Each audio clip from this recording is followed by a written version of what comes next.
June 28th, Daily Devotional, Lift Him Up by Ellen G. White. God Himself was Daniel's teacher.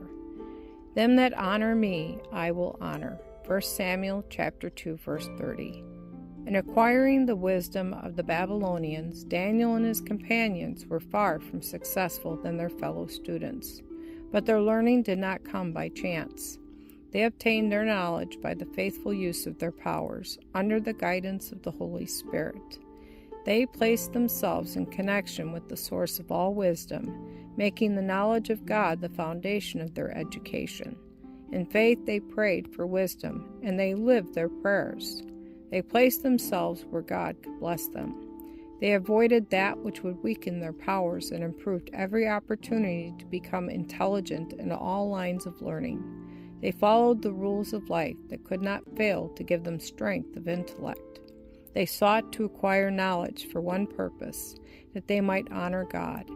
They realized that in order to stand as representatives of true religion amid the false religions of heathenism, they must have clearness of intellect and must perfect a Christian character.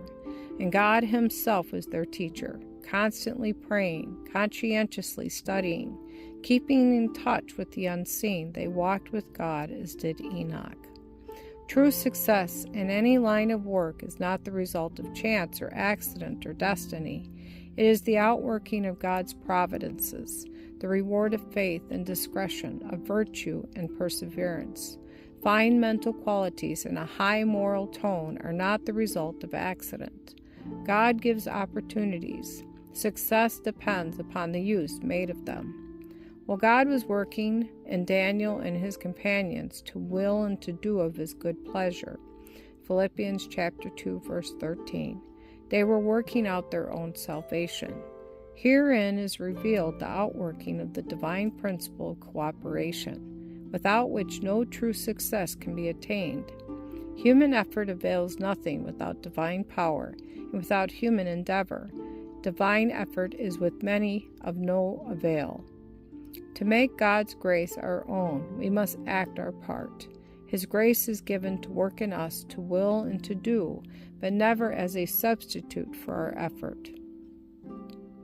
As the Lord cooperated with Daniel and his fellows, so He will cooperate with all who strive to do His will, and by the impartation of His Spirit, He will strengthen every true purpose, every noble resolution.